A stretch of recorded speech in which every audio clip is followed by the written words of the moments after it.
What's up, everybody? You are back on the other side today with me, Mike G, and I have the absolute honor of bringing you the story of a true icon and legend in the world of MMA. He is considered the first complete fighter in the history of the sport.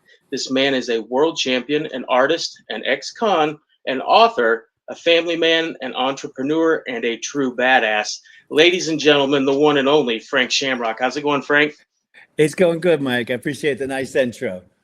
Oh, I appreciate you, man. This is like I was telling you before we went on. This is a big one for me. I have goosebumps. So thank you again.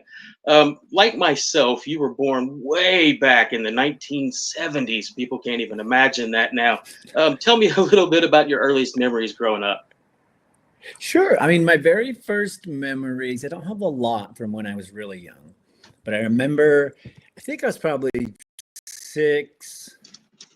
5, 6, around there.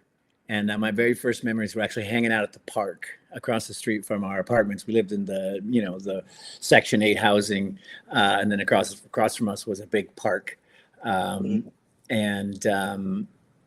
mom's white. Everybody in my family, except for my brothers and sisters, everybody's white. So we all assumed white, and no one told us otherwise. And then my Mexican was never there, so I just grew up assuming I was white. But I remember one of the very first things was having this really interesting conversation with a black guy who was at the park. And I think he was like a gangbanger or something. And I was like trying to figure things out.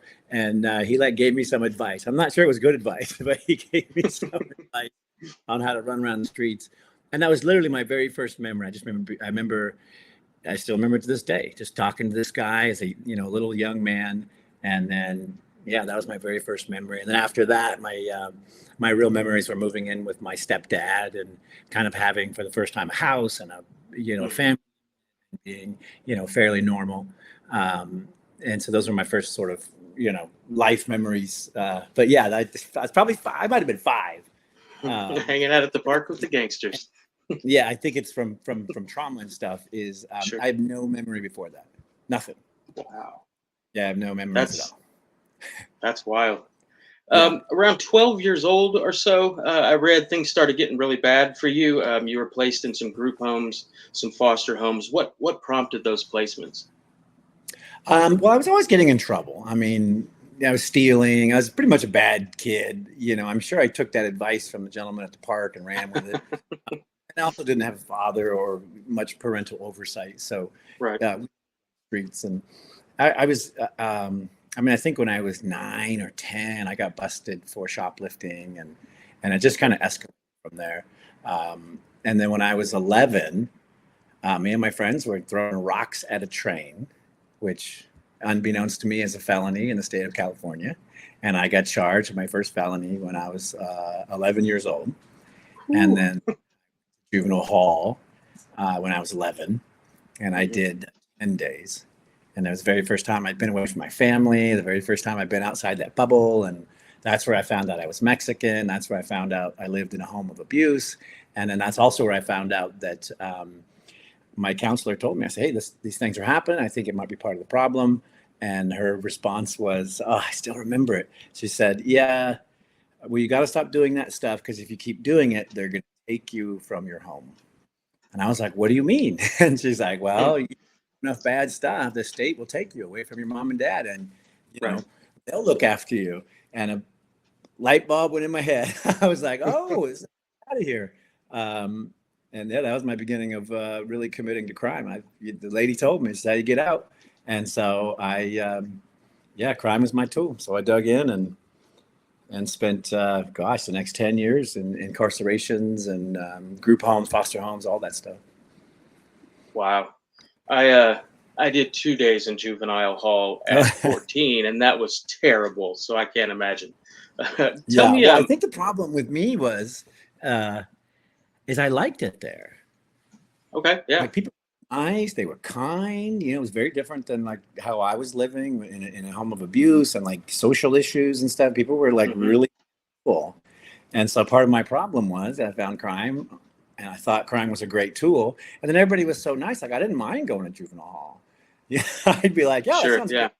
Mr. Bob and the cook, and jump right back into the I was doing. So it wasn't a deterrent for me. Wow, I can't imagine that. Tell us a little bit about Bob and Dee Dee Shamrock, who they are and how you met them. Sure. Well, I never met Dee Dee. She was gone Okay. before I got there. But Okay. I mean, I know the story and I know about their beginnings. But I met Bob when I was almost 13. And so I'd gone through from 11 to almost 13. I'd gone through, a handful of group homes until I was at that, higher security type group home. And that was Bob's place, remote, middle of nowhere. And it was kind of where you went before you got in real trouble or before Right. you went to prison or whatever, and had a massive reputation. But Bob was just the nicest guy. He came in all dressed up, gold rings, super flashy. But he was very down to earth. He was an earnest man. And, I still remember meeting him. We sat across the table like this, and he's like, "All right, tell me, what are you doing here?" And I, started spinning my yarn, and he just goes, "No, no, I'm not into that BS." And he's Nice like, try. "Here's how my home works." And he laid it out for me. He's like, "I'm like the dad. You get 20 brothers. It's a chance to rebuild." Like, he just first time a man's ever laid it out for me, and I was like, "I'm in." I've totally, I was in. I didn't think he'd take me, to be honest with you, because I had so much trouble. But and then I ended up there, and that really changed the trajectory of my whole life, because I had, for the first time, had a stable, family Hmm. of sorts. And Bob was a great mentor. He guided me to weightlifting, and really talked about fitness and sports and the values of it. And none of that stuff was ever taught to me. It just Right. didn't exist. Although I was a great athlete and I was always trying to do stuff, I didn't understand how things worked or how the mechanics worked, and I could never seem to stay on a team more than a few days before I get kicked out. Let's go back to the early 90s. You had gotten some trouble and you were sentenced to Folsom.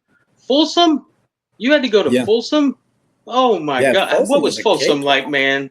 Oh, Yeah, well, Folsom it's was a not. cakewalk because I started at Corcoran in Oh my. '91, and that was when it was literally uh, the gladiators school. The guards Hmm. were having to fight each other like that. Chuck Norris did a special on. I fought Chuck Norris on Walker Texas Ranger, and we reenacted time Yeah. period. But I was there on the 4 yard, which is maximum security. Charles Manson was on the yard next to me. Like that's where I Wow. started. 18 years old, 18, 19, because I went to youth prison first. Hmm. Then when I turned 18, I was like, "Yo, I got to get out of youth prison," because it was Hmm. modeled adult prisons, but it was a bunch of teenagers, and it was all gangbangers, like all Sure. this, stuff I had no idea about. And I was like, I'm not going to be able to navigate this. So I moved myself to adult prison, and yeah, Folsom was easy time. That was in the last maybe year or so of my sentence, because of security. They'd made it all, low. It's so old. There's so many dark spots. There's so many Sure. caves. There's weird things. People just get murdered, and so they God. lowered the security of it, and it became like a, hangout place. It wasn't dangerous. And I was cool, but it wasn't dangerous. Yeah, I paroled out of Folsom. That's right, '94. Yeah. Wow. I don't know that there's anybody else out there that would ever say, Folsom was nothing. I, I But that's just the thing. can't Is picture like, anybody saying that. yeah, after you go through, I mean, I went through what, 5 prisons? I think I went Hmm. through 5 prisons: Corcoran, Jamestown, Avenal, Tracy, Folsom. Yeah, so I went through, and I went from top security all the way Hmm. down to, ending up in Folsom. But some of those in the middle, like Avenal, was no joke, and I think I was there in '92. That's the first place I went to when I got to level 3. So that was Hmm. less security. But that place Wow. was like a war zone, man. The northern Mexicans and the southern Mexicans, everybody was just battling it out. Hmm. And yeah, so that was pretty wild. I can't imagine. So long ago now, I don't even think about it. But then as soon as I do, I go, "Oh my God, that's right, I did that. Like, that's insane." Because it's literally been 30 years since I was in prison. Whole Over 30 lifetimes years. ago. Yeah. I can't even. 1994, you began training with your adopted brother Ken, Mhm. and became a member of Lions Den.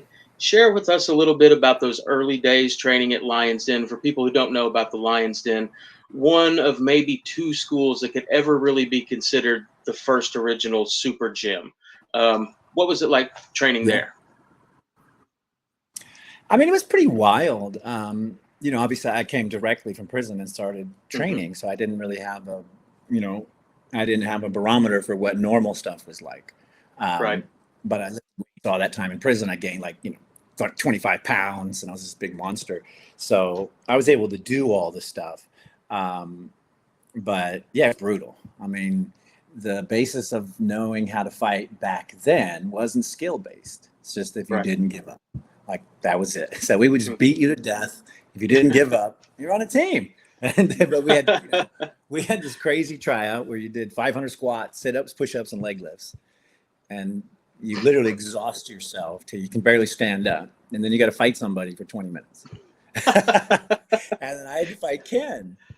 He's like, all Oh. right, I'm your guy. And he's beat the crap out of me. But the goal is to try to break them psychologically to Hmm. see if they have the stuff. Um, and so obviously I didn't break or give up. But it made a huge impression on me. That whole breaking people's psychology to see what Hmm. the result is or to see how far they'll go. So as Hmm. barbaric as it was, I actually retained that and I used it all throughout my career to traumatize people. You're a little sick, Frank, just a tiny bit. Well, that's what I learned. It seemed perfectly normal until I retired, and then people were like, "You're insane." I go, "Well, that's what I was taught. You don't tap to choke. Sure. Like you don't tap to chokes. That's what I was taught. You don't tap to choke. Why don't you tap to chokes? Because you'll never know if you didn't get out." I go, It's true. that makes sense. What? Like you won't know you didn't get out. You just keep fighting. But as soon as that went in my head, I was like, wow, I mean, no one's ever going to choke me because I'll just never stop moving, fighting or whatever. But it was that real simple knowledge that went, oh, that actually makes sense. Hmm. A lot of the training we didn't make sense. Yeah, But I've we didn't have the interviewed some. knowledge. Yeah. I've talked with some guys from the old Militich days, and they've Well, told some stories, just crazy yeah, training. we didn't know. So, we were experimenting.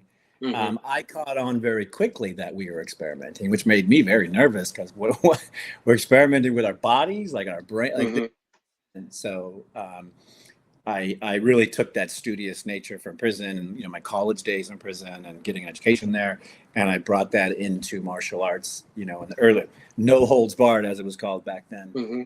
I brought that mindset into my study and my teaching and like learning about it because I realized like nobody knew what they were doing. It didn't make Right. sense. Yeah. And nobody was looking at it as a 15-year career back then either. So the Yeah, idea of preserving your body for 2 decades wasn't, I would yeah, imagine, something people considered.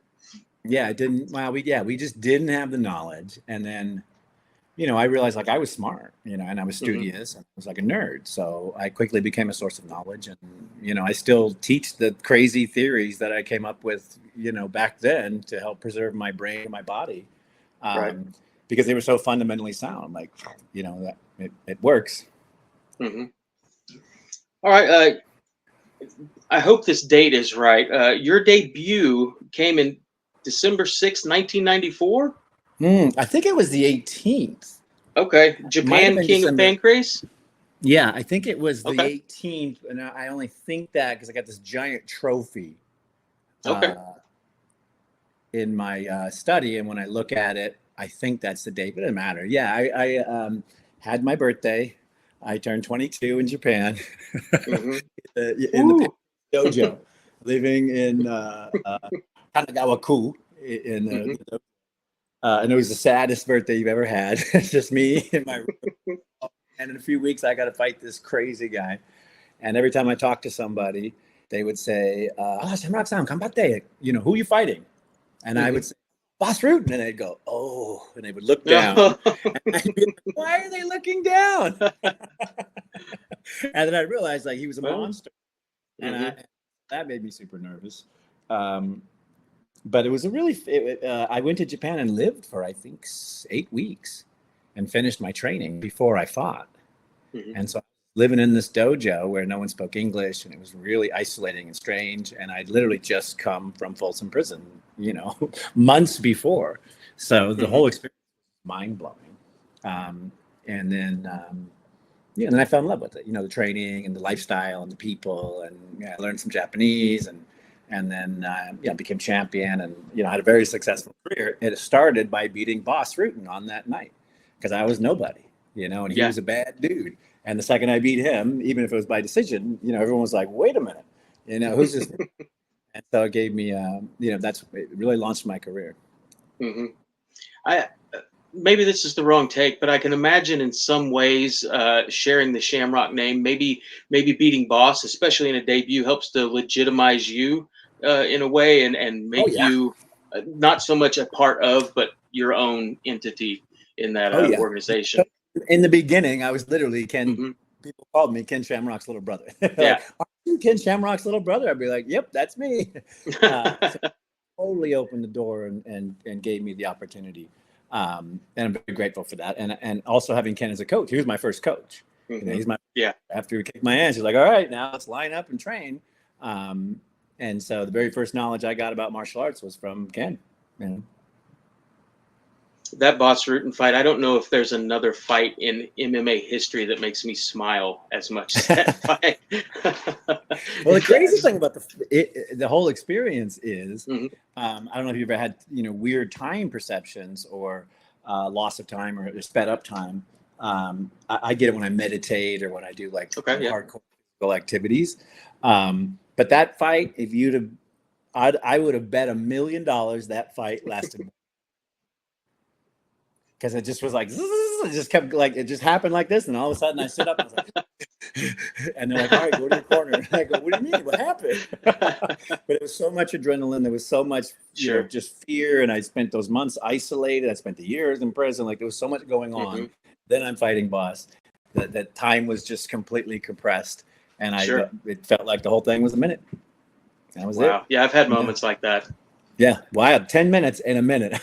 Really condense that down. mm-hmm.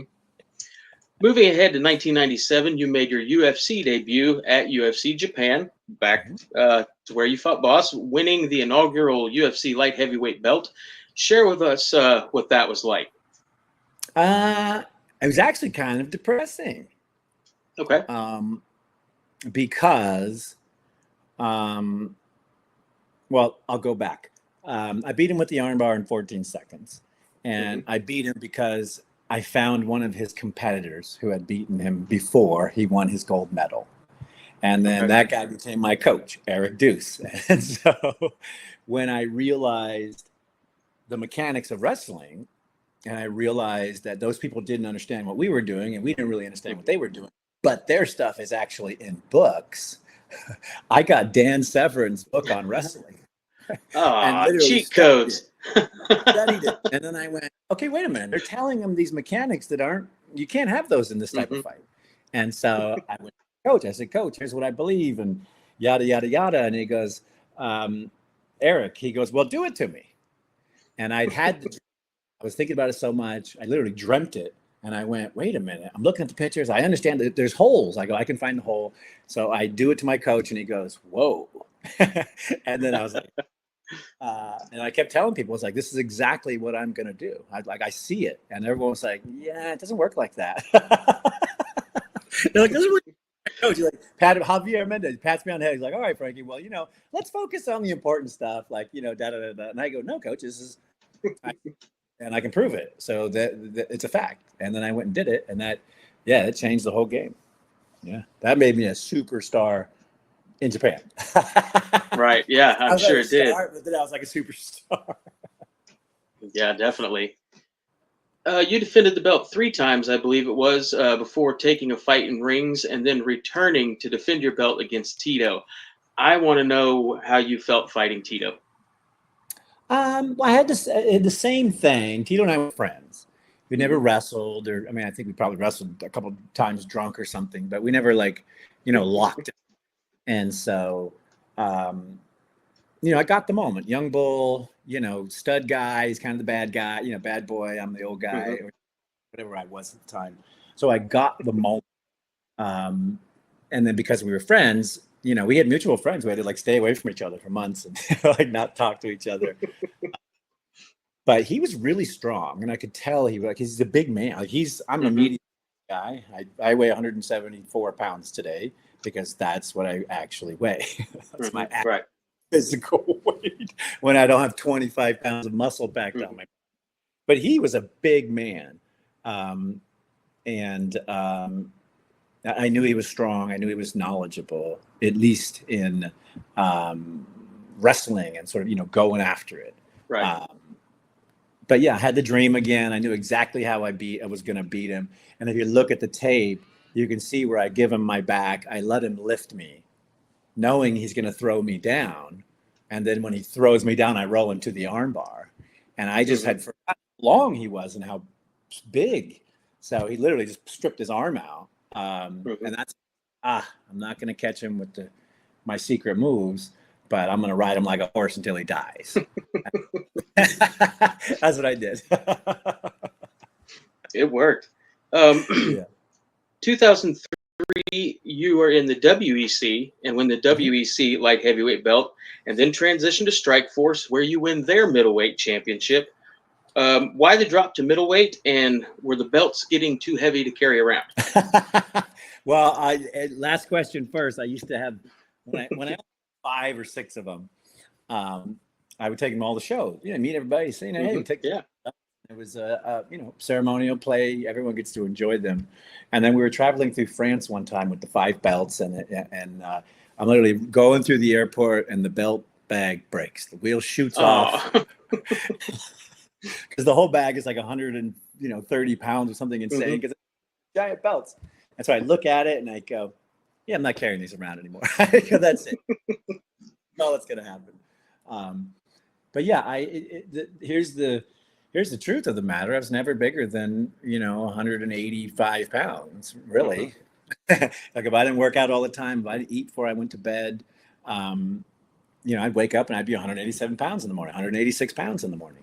That's what the middleweight really was.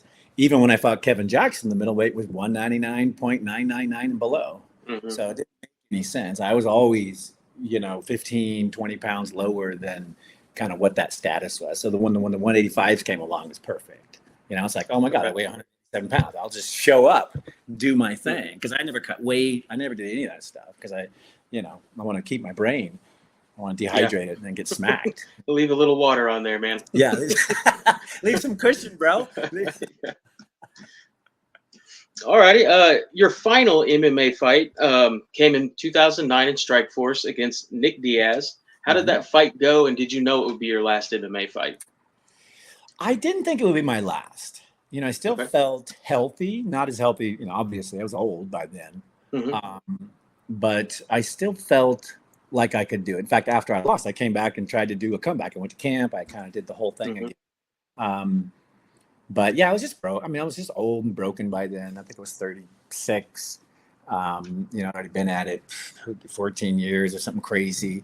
And it was just in camp, I felt like I was tearing my rib muscles, my intercostal muscles. I felt like I was ripping them, and we couldn't figure out what was going on. Turned out my cervical vertebrae were almost compressed all the way down, and I just had too much damage to my spine. So things were just falling apart. And it really sucked. I thought I was going to kick his ass. And I knew Nick. This is like 12. He's a great kid. And, this is going to be great. I'm going to beat the next Tito. Right? This is my plan. I was like, I'm going to do this, and then I'll be the same thing again. I'm like, oh my God, this is so good. And then, Didn't work out that way. All right. What, if anything, do you miss about being an active MMA fighter? I just miss the camaraderie of training with guys, just hanging out and working on stuff. It was exciting back then because we didn't know. So every day was like, all right, man, I got a theory. I got an idea. I saw this. It was really, community developed. I was crazy and, smart and had all this mechanics and stuff, but I had people and they needed me to keep the ideas moving forward. And so that's the part that I miss. I still do it in business, and we still do it with our charity programs and all the other stuff that still incorporates all the martial arts stuff that I taught and do and have taught. But it's just not the same when you're with your bros and you're sweating it out, beating the hell out of each other, and then you go eat, Yeah. and figure it out. So that to me was a real fun thing. It's like you got your boys with you got your family with you, you're going on the journey, you're going to fight, you're going always. And I really enjoyed that thing because I was from a small town, my life was in books until I Japan and started living this crazy life. Before that, I lived in a small farm town, or I was in jail. So I didn't have a lot of life experience. Man, you've had a life, I'll tell you. I'm just happy to be alive, bro. That's the truth. Yeah. I speak all over the world, and they're like, well, what about this? And I go, guys, I'm literally just happy to be. I'm so happy I wake up and I'm just healthy. Like I'm strong. My brain's not done. Like I'm good. Like I made it. I survived. Because honestly, one of the things we always talked about, who's going to push these wheelchairs when we get older? Because we were just killing each other. Yeah. Like guys were getting crippled and, breaking things. I was breaking people's arms, legs, necks. And so it became very sustainable, and there's no way out. There was no money. So you were never going to make enough money to exit.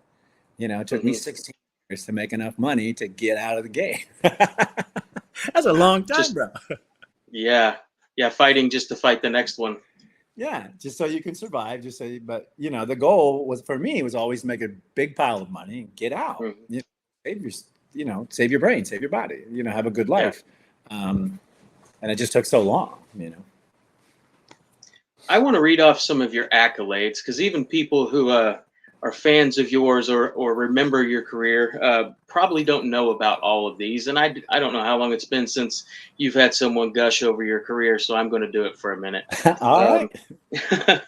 1990s Fighter of the Decade by Wrestling Observer magazine. 1998 Best Full Contact Fighter by Full Contact Fighter magazine. 3-time Fighter of the Year by Full Contact Fighter magazine. Color commentator for Showtime, Bellator, Glory Kickboxing, and Combate Americas, in addition to being a brand ambassador for Strikeforce, UFC, and K1. You have fought guys like Boss Rutan, Funaki, Alan Goes, Vernon Tiger White, Yuki Kondo, John Lober, Kosaka, Ensign Ainu, Keith Jackson, Igor Zinoviev, Jeremy Horn, Tito Ortiz, Elvis Sinosek, Cesar Gracie, Hinzo Gracie, Phil Baroni, Kung Lee, and Nick Diaz. That is badass Frank. Yeah, man. I don't know how you've had all in the amount of years you lived. I don't know how you were talking about compressed. I don't know how you've compressed all of that into those years. That's my new. Yeah, me neither. I mean, thankfully, things have slowed down for me in this stage of my life. But like we were talking about, I'm still teaching martial arts. I'm doing this boxing program, which, if you can imagine, it's a bunch of dudes that get together in the park and just box and have fun. I was going to ask you about boxing in the park. I want to hear all about it. My very first ever interview was with Gary Goodrich, and he has started doing some workout exercise in the park stuff for people. So tell me how yours goes. Well, it has a backstory because I do a lot of private coaching and mentoring for like CEOs or high performers or people that want to change whatever's going on in their world. Right. And of course I charge them. So they got to have, a stack of money. But here's what happens. They fly to Carlsbad. They spend 2 days with me. We go through their life. We work, we talk about mind, body, spirit. We do the thing. Right. So and then time it ends, I take them to the park and we end up boxing in the park. Teach them the fundamentals of boxing and the mechanics and how it all works. And then, inevitably, because they're wealthy and they spent most of their time working, they're usually in poor health. Health is one of the major problems that is missing in their life, as well as relation and then camaraderie. And so it always ends with me and a guy boxing in a park somewhere. And after my last session, I looked around and I went, I like this. Like, being in a park and boxing. And I was like, why don't I start a boxing in a park thing? And we'll all get together, we'll box in the park. So that's how it started. It started because I literally looked around and I went, I really enjoy what I'm doing here today. And I've done it, and that's all, the session's only an hour. That guy then goes home, finds a boxing, takes his fundamentals because now he understands, takes the knowledge, and some guy to hold mitts for him, and he goes off on his journey of vascular conditioning and mental connection and Right. and so I realized, like, well, they always leave.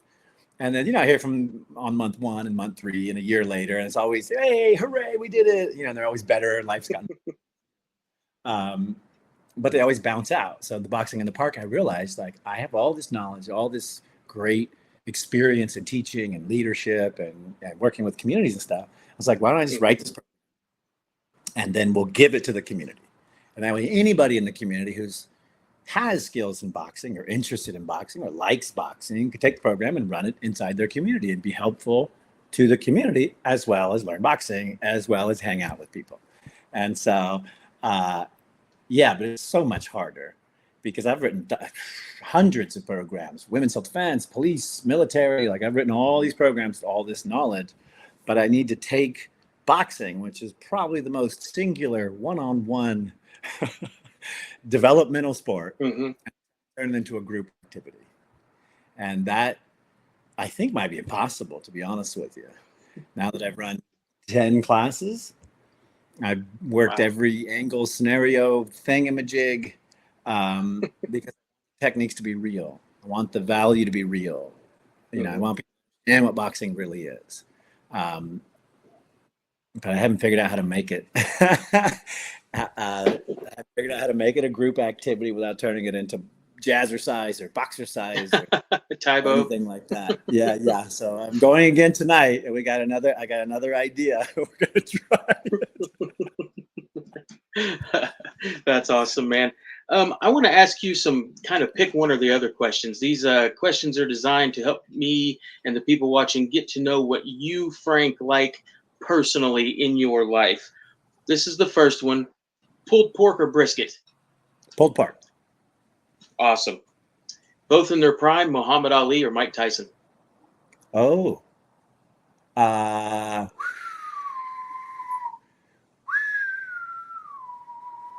Muhammad Ali. Okay. Coffee or energy drinks? Coffee. Are you a 4 cups a day guy or a 1 in the morning connoisseur type? I do like 1.5 cups. And I only do that because when I first retired, I was drinking 6 or 7 cups of coffee a day. Ooh. I'd never had coffee. I drank coffee once in a great while. It was like a training stimulant, laxative. Like I wasn't a coffee guy.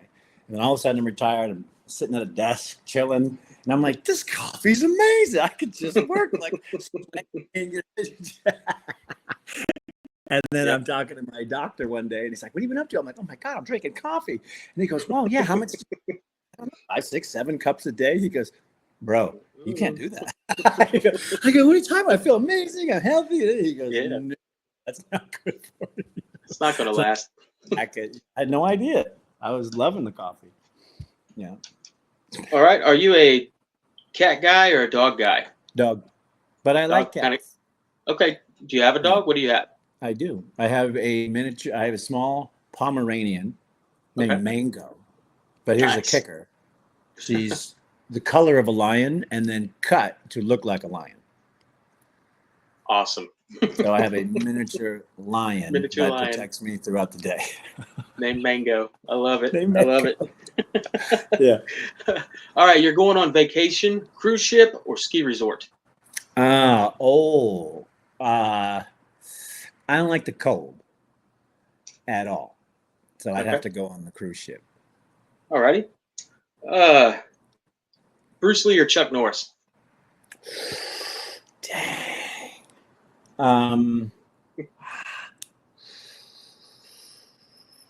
Bruce Lee. All right. Better movie, Bloodsport or Kickboxer? Bloodsport. Excellent. Do you prefer if you're watching the fights, do you prefer an epic knockout or a bloody war? I don't care. Okay. Yeah, I like a good knockout, but I don't. Yeah, I'm not a fan of blood. I think it's gross. Gotcha. what would be a dream fight that you really wanted back in the day, but that never materialized? If you could have Sakura. fought any Sakuraba, Yeah. awesome. Sakuraba, him and I had the same lineage. We had the same similar style. At Hmm. the time, we were literally the best guys on the planet. And just, through political, issues, we never got to meet up till we were both old and then we wrestled. But yeah, I mean, I literally studied him through and through. Like I had the machine built and I just could never put the deal together. Gotcha. All right. In 100 years, what do you hope your legacy in the fight game is?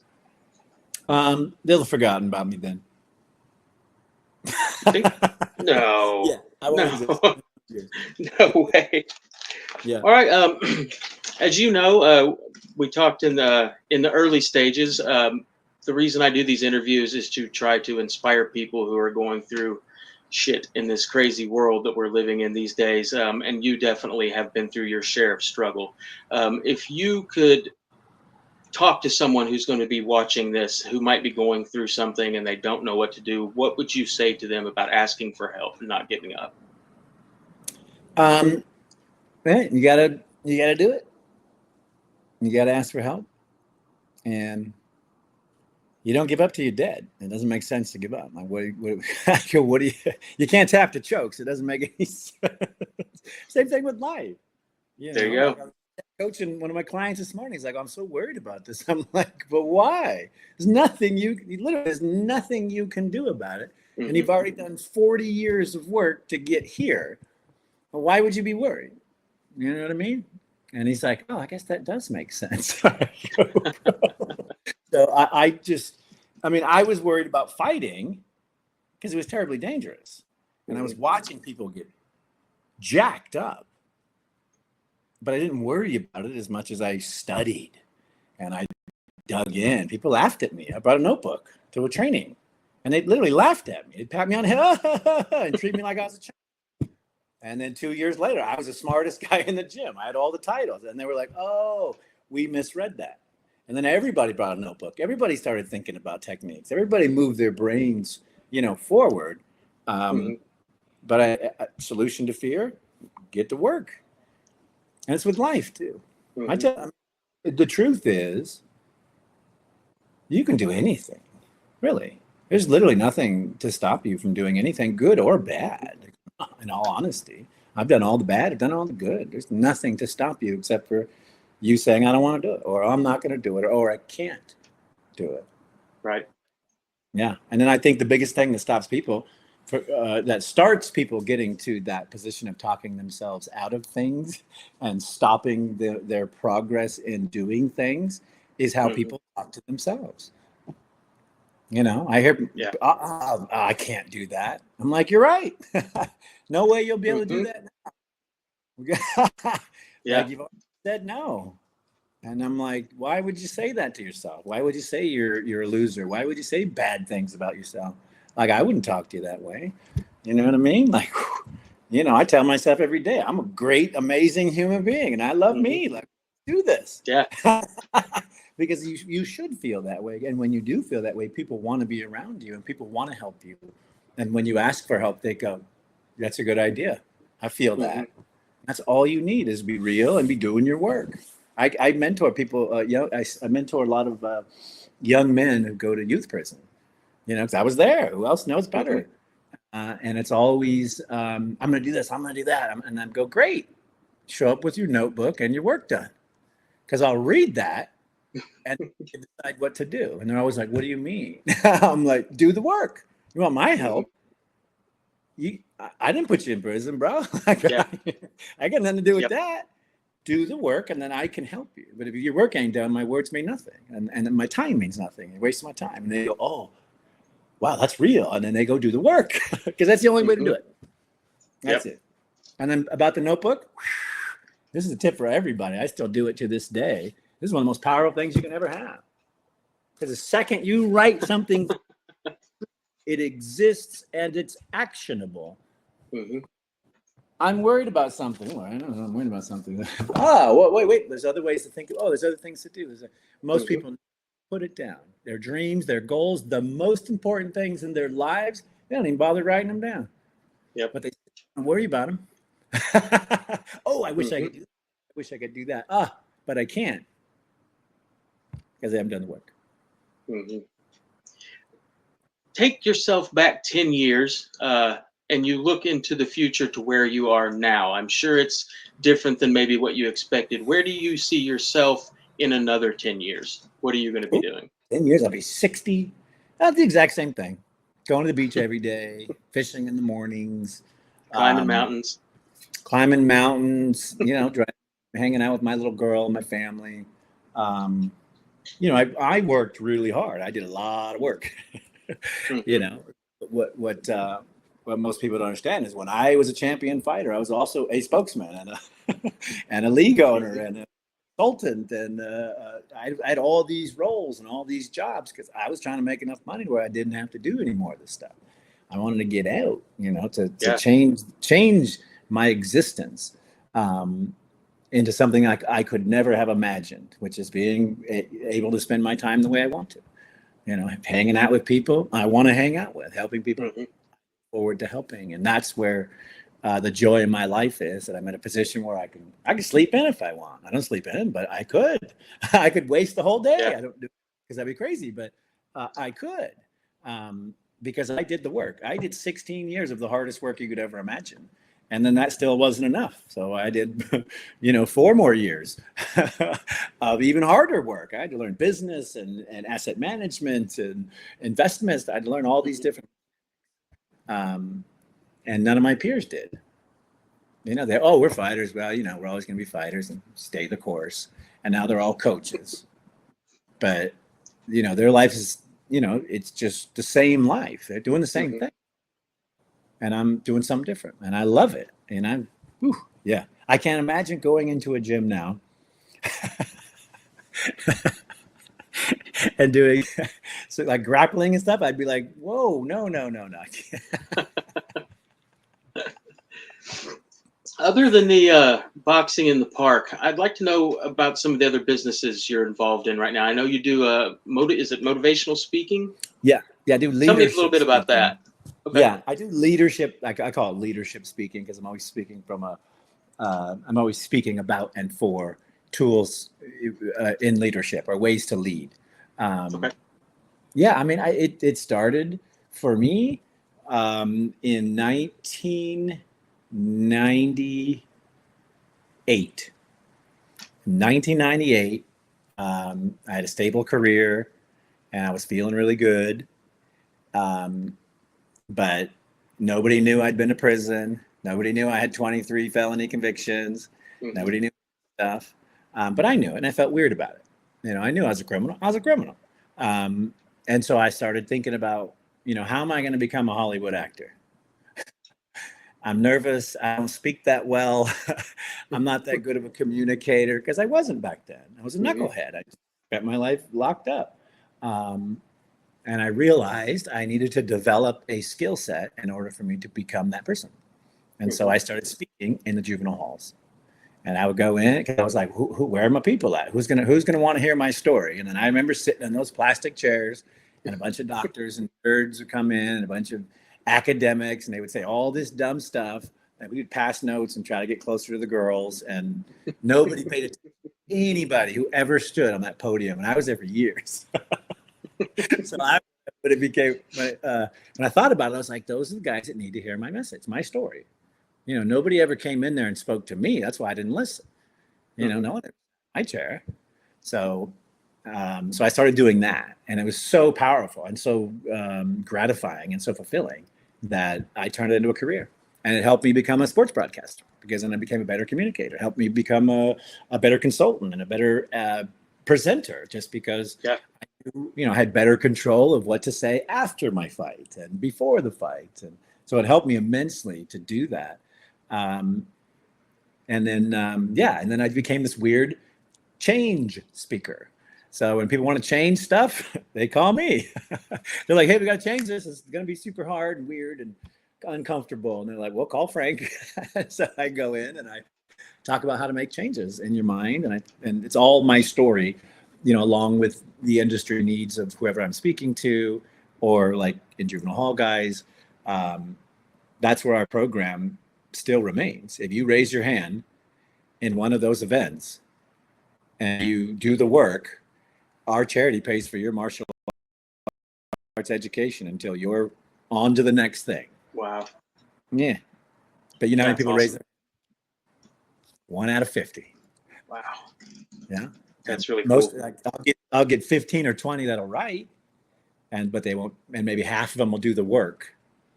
And then the other half goes right back to it or gets trouble. And then half of that half gets out, makes it, calls me, and has their notebook. And that's like 5-6 guys a year.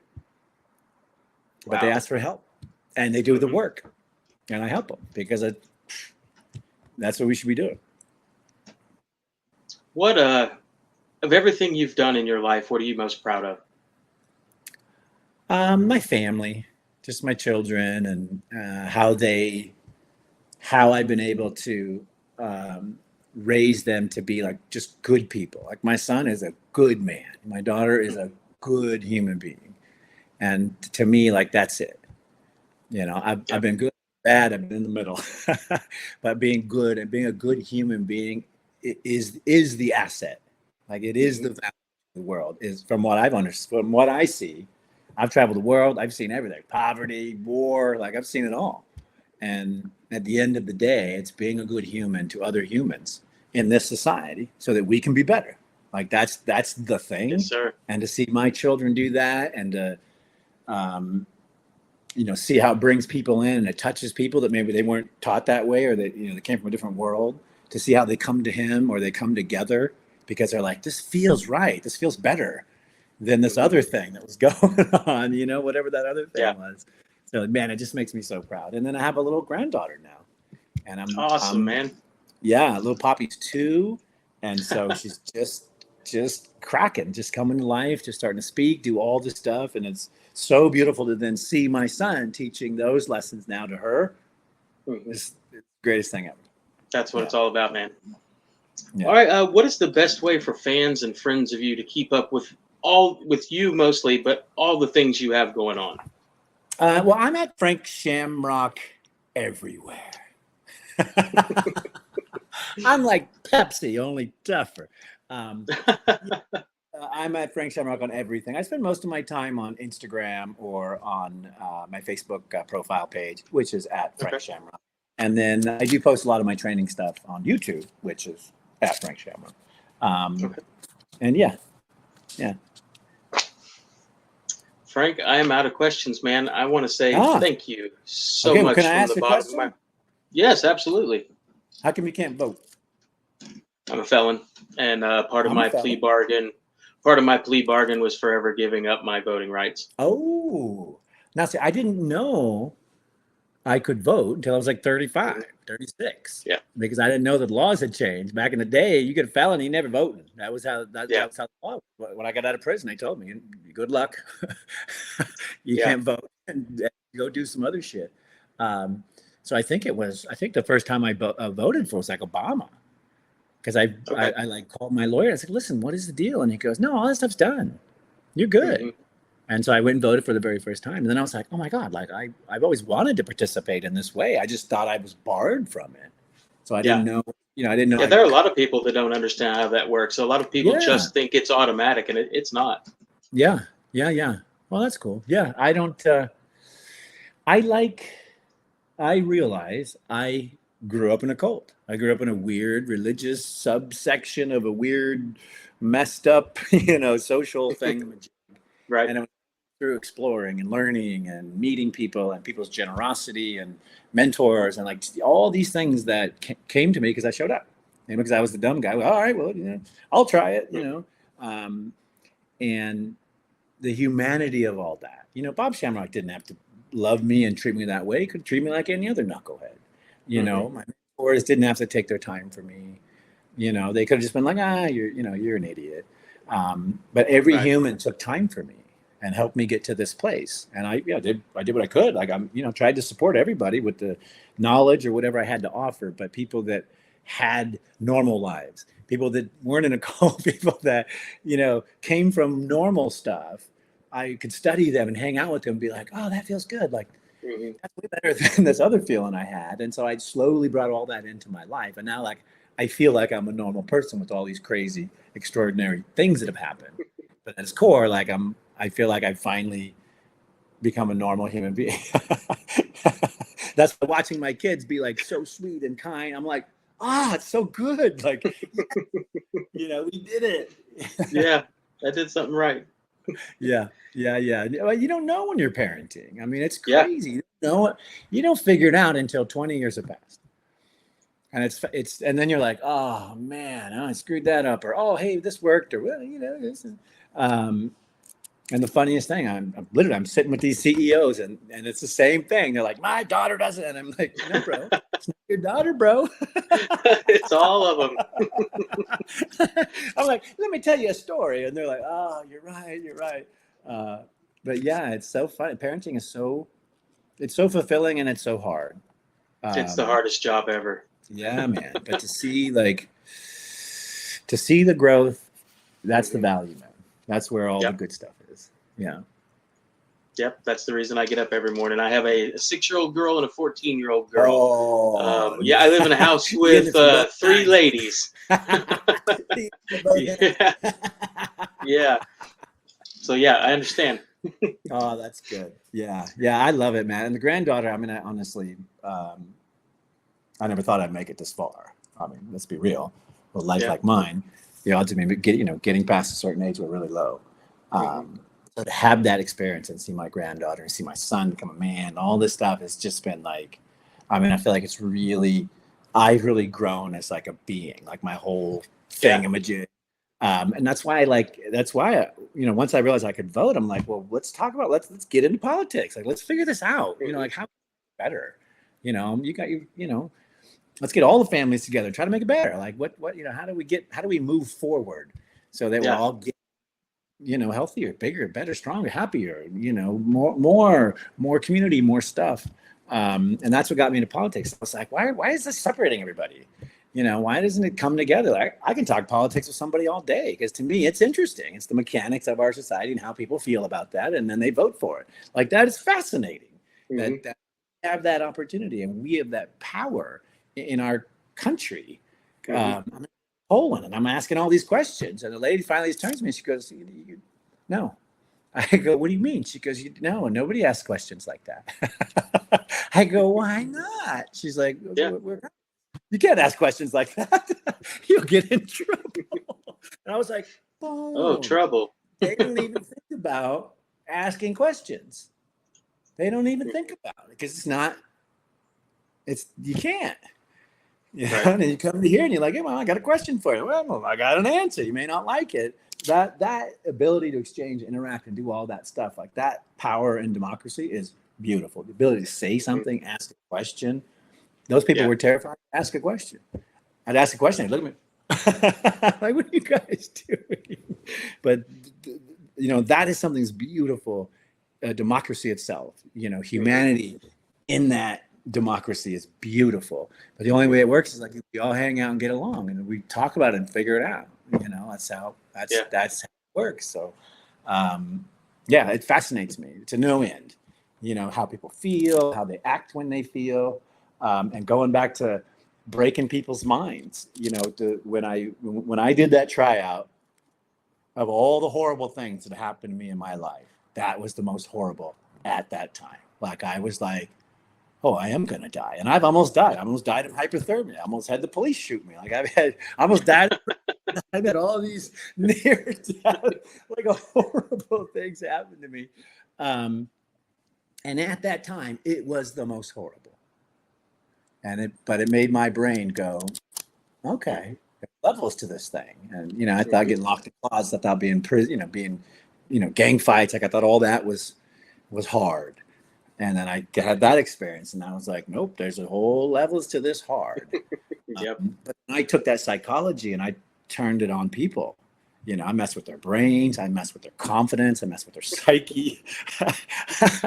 I would put out like false, like, oh, I hurt my shoulder, but it's the other shoulder. Like, the dumbest things because I'm always active and consuming stuff. And I would feed it because I could tell You can only put so much in before it starts cracking and breaking and getting uncomfortable, and then it's hard to focus on your task. So all of those experiences helped me get here and build who I am. But it was the people. It's always the people.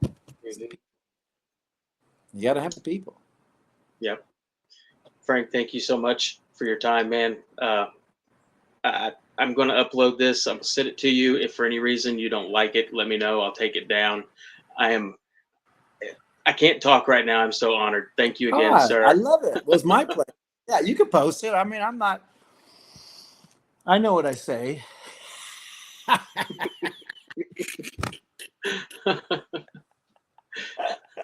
Yeah. No, but I love what you're doing. I shared it with a few of my friends. I was like, hey, man, check this out.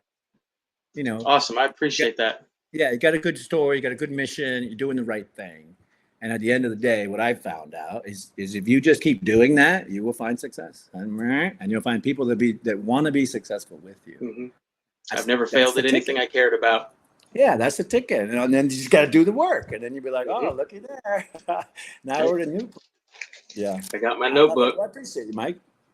Thank you, sir. Have a great rest of your day. You too, brother. Bye-bye.